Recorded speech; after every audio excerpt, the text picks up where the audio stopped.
Analicemos el siguiente fallo. Partes CJ contra DG y otros sobre nulidad de escritura instrumento.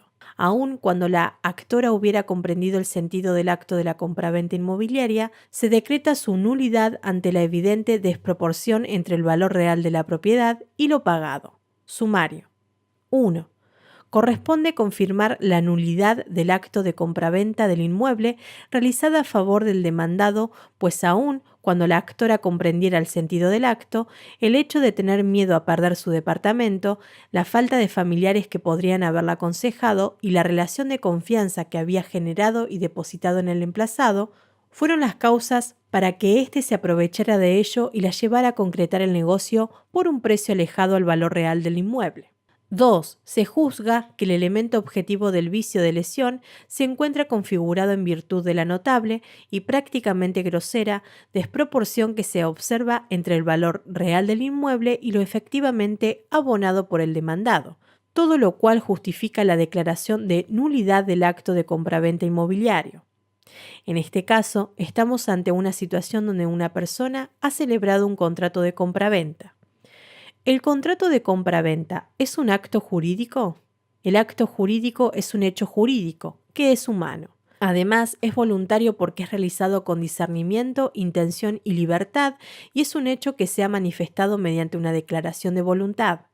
Requiere asimismo que sea lícito, es decir, no contrario a lo prescripto por la ley, y que además tenga un fin inmediato que consista en la adquisición, modificación o extinción de relaciones o situaciones jurídicas. Analicemos entonces qué diferencia hay entre el simple acto voluntario y el acto jurídico. El artículo 259 del Código Civil y Comercial establece: el acto jurídico es el acto voluntario lícito que tiene por fin inmediato la adquisición, modificación o extinción de relaciones o situaciones jurídicas. Como se puede visualizar, la existencia de un fin inmediato, que en el caso del acto jurídico ese fin puede ser la adquisición, modificación o extinción de relaciones o situaciones jurídicas. Este aspecto funcional es el que permite distinguir el acto jurídico de otros actos que, siendo voluntarios y lícitos, no son actos jurídicos, ya que la voluntad no está encaminada a establecer relaciones jurídicas o no tiene por objeto inmediato la producción de efectos jurídicos. Por ende, el hecho jurídico es el género y el acto jurídico la especie. A su vez, debemos indagar cuáles son los elementos de los actos jurídicos. Los elementos esenciales, aquellos que de forma indispensable deben estar presentes para el acto sea considerado como existente y válido. Estos son los sujetos, el objeto, la causa y la forma. Los elementos naturales son los que están insertos en la naturaleza de un acto jurídico concreto y determinado, de tal manera que el derecho se los atribuye aun cuando las partes no lo hayan incluido. Los elementos accidentales son incorporados expresamente por la voluntad de las partes. Estos son el plazo, el cargo y la condición. Retomando la situación jurídica planteada, las partes han celebrado un contrato de compraventa que se trata de un acto jurídico. El artículo 957 lo define. Contrato es el acto jurídico mediante el cual dos o más partes manifiestan su consentimiento para crear, regular, modificar, transferir o extinguir relaciones jurídicas patrimoniales. Aquí se concibe al contrato como una especie del género acto jurídico. Habla de partes y no personas. Cuando manifiesta que las partes prestan su consentimiento, está haciendo referencia a que la voluntad debe ser expresada por sujetos capaces, adecuadamente exteriorizada, no encontrarse afectada por algún vicio tal como error, dolo o violencia, que son los vicios de la voluntad, ni haber dado lugar a un acto jurídico que adolezca de lesión, simulación o fraude. Dicho acto debe respetar las exigencias en materia de objeto y causa. Las partes son los sujetos a quienes se imputan las relaciones jurídicas que el acto tiene por fin establecer, aquellos cuyos derechos se crean, modifican, transfieren, extinguen, etc. En los contratos, una parte puede estar integrada por una pluralidad de personas, lo que ocurre, por ejemplo, cuando son varios los adquirentes o vendedores de una cosa, como se puede apreciar en el concepto de contrato. Fin inmediato, que en este caso se trata de crear, modificar, transferir o extinguir relaciones jurídicas patrimoniales. Esta característica distingue al contrato de cualquier otra forma de acuerdo al que pueden arribar dos partes, pues será contrato cuando la relación jurídica establecida sea patrimonial. Como se puede visualizar en la definición de contrato, podemos identificar los elementos del acto jurídico. También analicemos el concepto de contrato de compraventa específicamente. Artículo 1123. Hay compraventa si una de las partes se obliga a transferir la propiedad de una cosa y la otra a pagar un precio en dinero. En este concepto también se pueden identificar los elementos esenciales del acto jurídico: sujetos, objeto, causa, fin y forma.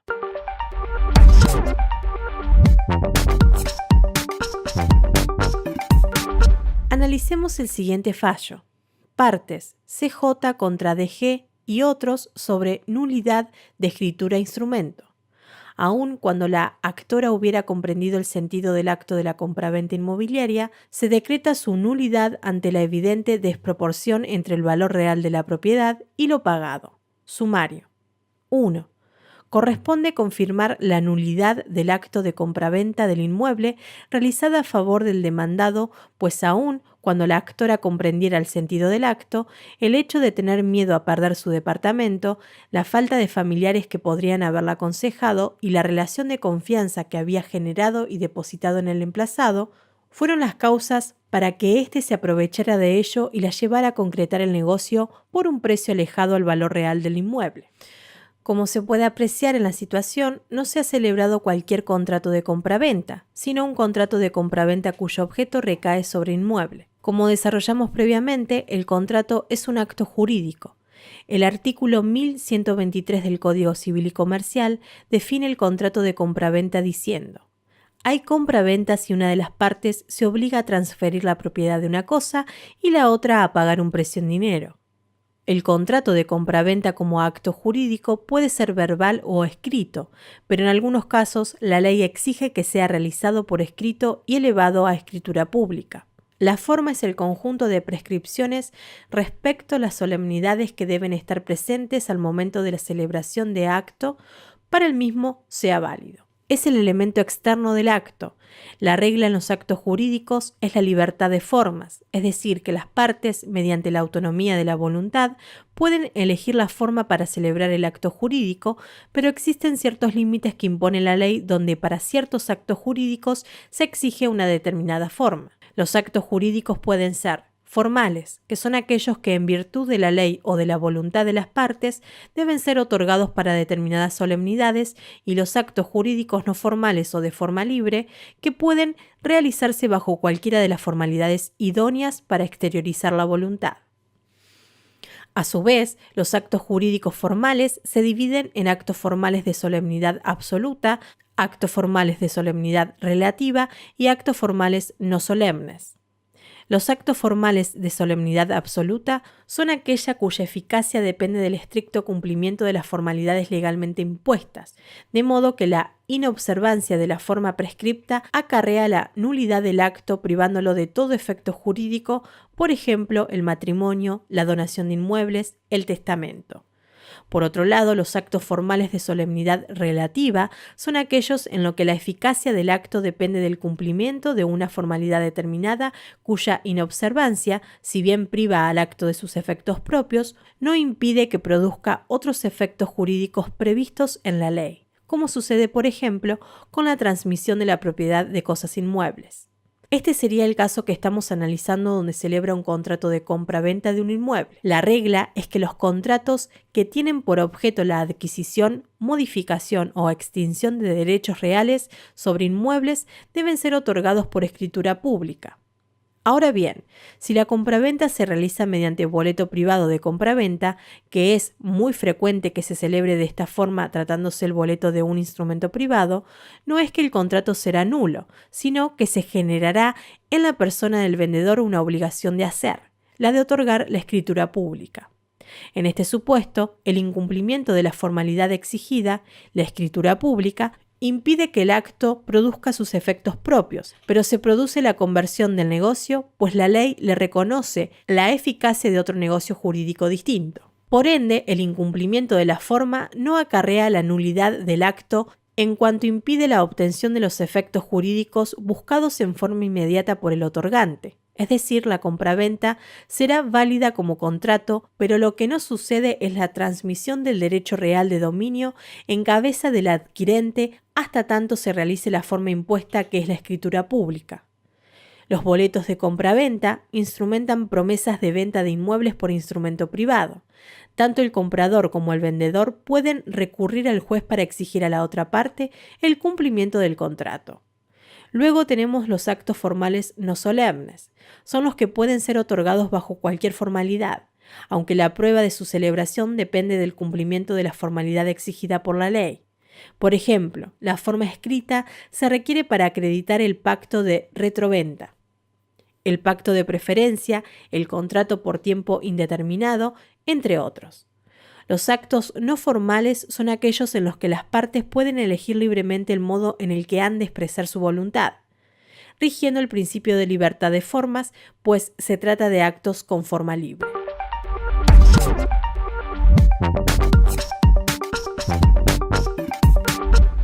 Analicemos el siguiente fallo.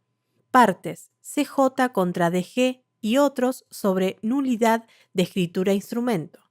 Aun cuando la actora hubiera comprendido el sentido del acto de la compraventa inmobiliaria, se decreta su nulidad ante la evidente desproporción entre el valor real de la propiedad y lo pagado. Sumario.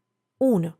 Corresponde confirmar la nulidad del acto de compraventa del inmueble realizada a favor del demandado, pues aun cuando la actora comprendiera el sentido del acto, el hecho de tener miedo a perder su departamento, la falta de familiares que podrían haberla aconsejado y la relación de confianza que había generado y depositado en el emplazado fueron las causas para que éste se aprovechara de ello y la llevara a concretar el negocio por un precio alejado al valor real del inmueble. 2. Se juzga que el elemento objetivo del vicio de lesión se encuentra configurado en virtud de la notable y prácticamente grosera desproporción que se observa entre el valor real del inmueble y lo efectivamente abonado por el demandado, todo lo cual justifica la declaración de nulidad del acto de compraventa inmobiliario.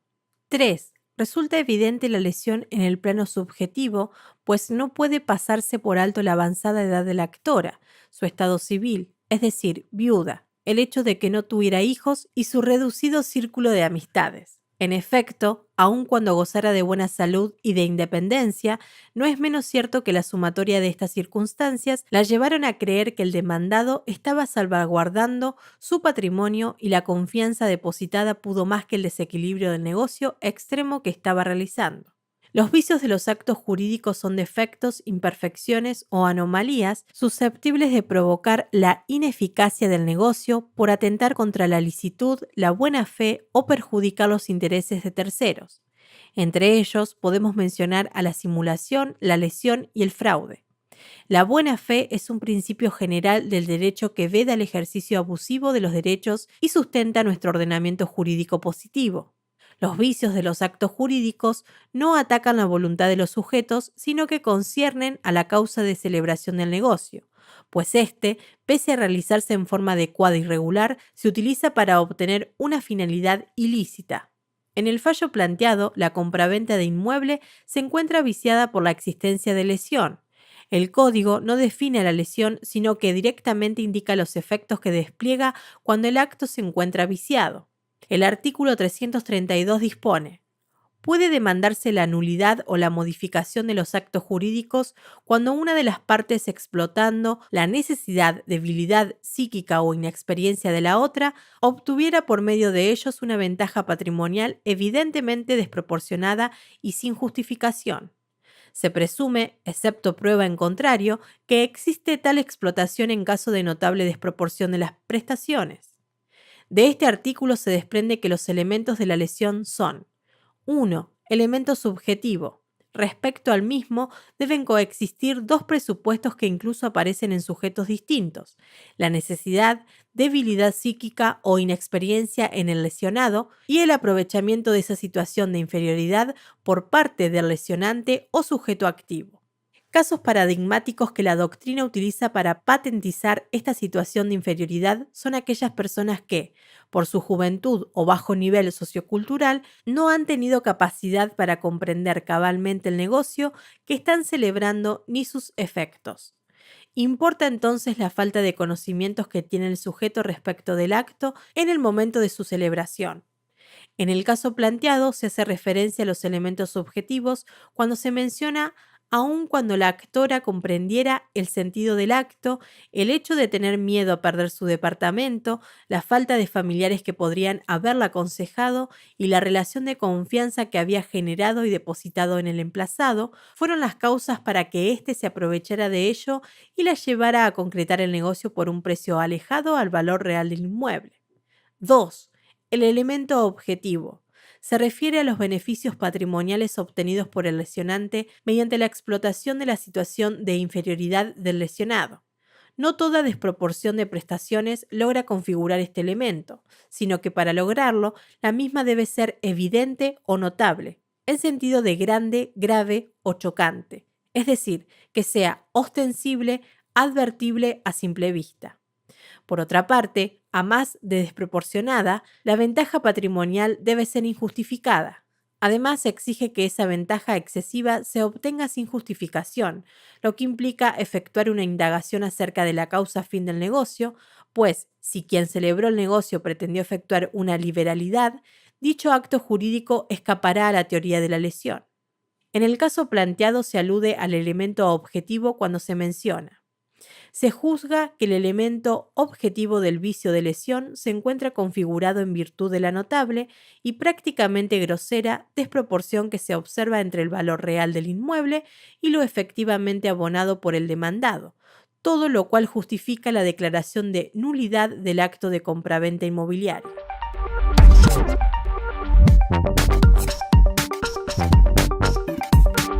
Analicemos el siguiente fallo. Partes CJ contra DG y otros sobre nulidad de escritura-instrumento. Aun cuando la actora hubiera comprendido el sentido del acto de la compraventa inmobiliaria, se decreta su nulidad ante la evidente desproporción entre el valor real de la propiedad y lo pagado. Sumario. 1. Corresponde confirmar la nulidad del acto de compraventa del inmueble realizada a favor del demandado, pues aun cuando la actora comprendiera el sentido del acto, el hecho de tener miedo a perder su departamento, la falta de familiares que podrían haberla aconsejado y la relación de confianza que había generado y depositado en el emplazado fueron las causas para que éste se aprovechara de ello y la llevara a concretar el negocio por un precio alejado al valor real del inmueble.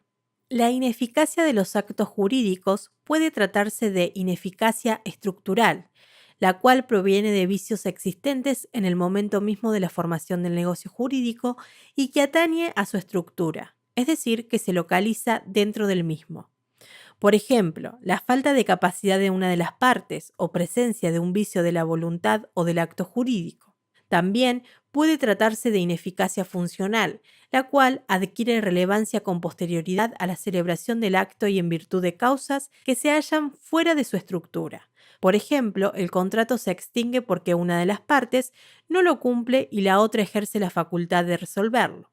En el fallo descripto se ha dado lugar a la acción de nulidad extendida a esta como un supuesto ineficacia estructural, ya que ha existido el vicio de lesión que se presenta como un vicio en el acto jurídico propiamente dicho. Ya analizamos que la lesión requiere tanto de sus elementos subjetivos como objetivos para que se pueda acreditar su existencia. El vicio de lesión origina en cabeza del lesionado o sus herederos dos acciones. Ninguna otra persona puede ejercer esta acción. Ello resulta así del artículo 332 del Código Civil y Comercial. Los sucesores singulares no pueden accionar por acto entre vivos, porque la acción es de carácter personalísima. Así, los legitimados activos tendrán la posibilidad de entablar, tanto por vía de acción como de excepción, la nulidad, en este caso, la nulidad relativa en los términos de los artículos 386 y 388 del Código Civil y Comercial, o bien solicitar la modificación del acto lesivo, es decir, un reajuste equitativo del convenio. Si el lesionado opta por esta segunda opción, el litigio queda trabado en ese aspecto y el demandado no puede reconvenir por nulidad.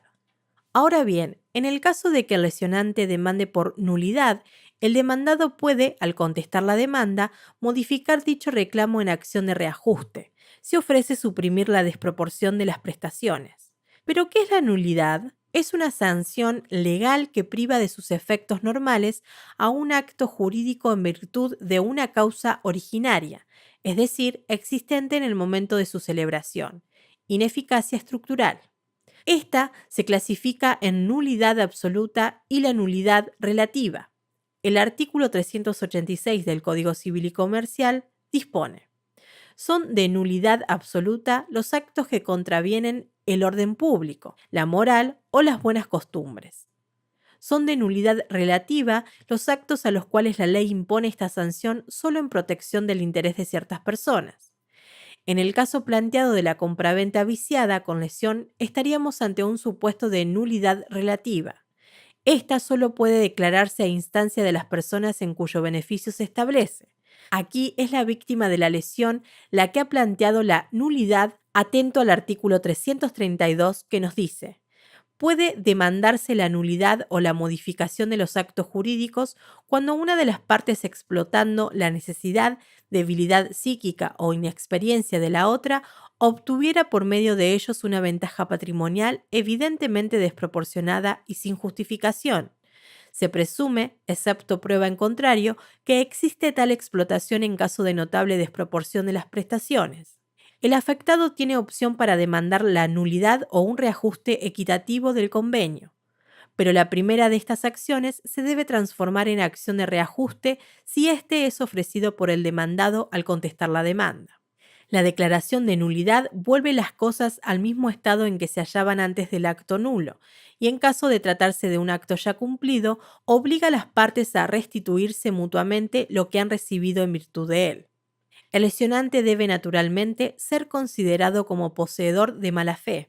La acción de reajuste permite eliminar la desproporción obligacional y el consecuente perjuicio causado al lesionado, pero conservando la validez del acto.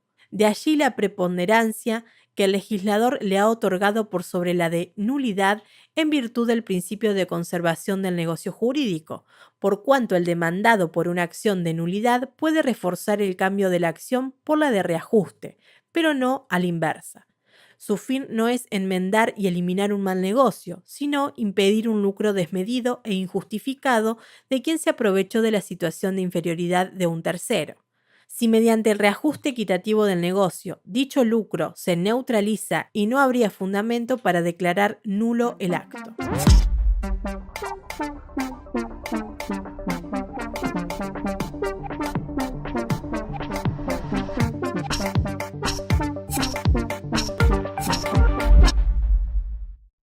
Habiendo leído el sumario de sentencia propuesto y teniendo en cuenta lo estudiado en este módulo y lo regulado por el Código Civil y Comercial de la Nación, respecto del vicio simulación, se solicita que respondan a los interrogantes que se presentan a continuación, argumentando y fundamentando su respuesta de forma completa. 1. ¿Cuál o cuáles son los elementos del acto simulado? 2. ¿Cuál sería la importancia de la existencia del contradocumento en el acto jurídico simulado? Para resolver la actividad propuesta es importante reconocer las relaciones jurídicas distinguiendo sus características existentes en situaciones problemáticas, clasificar en el caso práctico planteado las diferentes relaciones jurídicas con sus efectos correspondientes, reconocer la tutela judicial acorde a la necesidad de solución en una situación planteada, relacionar conceptos aprendidos en la resolución de un caso de jurisprudencia actual.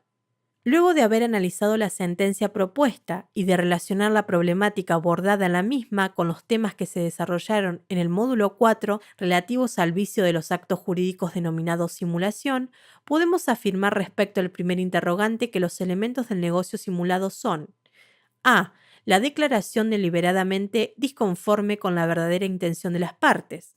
B. El acuerdo de partes sobre la falsa declaración. Y C. El propósito de engañar a terceros. El primer recaudo supone que la disconformidad entre la voluntad interna y la declarada por las partes es intencional, no es producto del error, sino que es querida y conocida por ambas partes. En otras palabras, en el acuerdo simulatorio, la voluntad interna y declarada coinciden. Las partes, de común acuerdo, producen la apariencia externa de un negocio jurídico ficticio para engañar a terceros, sin pretender dar lugar al efecto jurídico de dicho negocio. El segundo presupuesto supone la conformidad de todos los otorgantes del acto en el negocio simulado sobre la disconformidad entre lo querido y lo declarado, y se caracteriza por el querer común de no atribuir al acto aparentes efectos vinculatorios.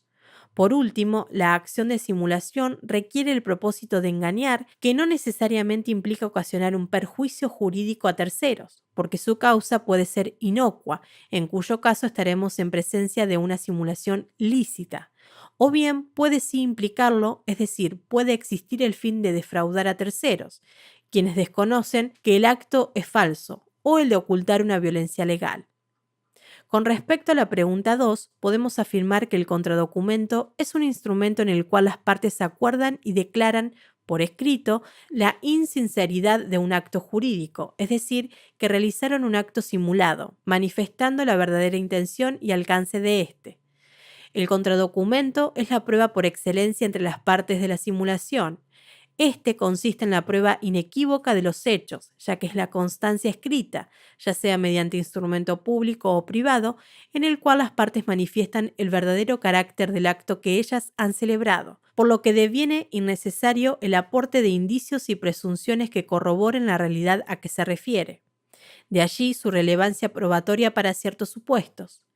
Es un documento que se usa normalmente para comprobar la simulación total o parcial de un acto entre las partes. La importancia radica en la posibilidad de hacerlo valer en un determinado proceso judicial. De lo contrario, no puede ser oponible, menos a terceros que actuaron de buena fe.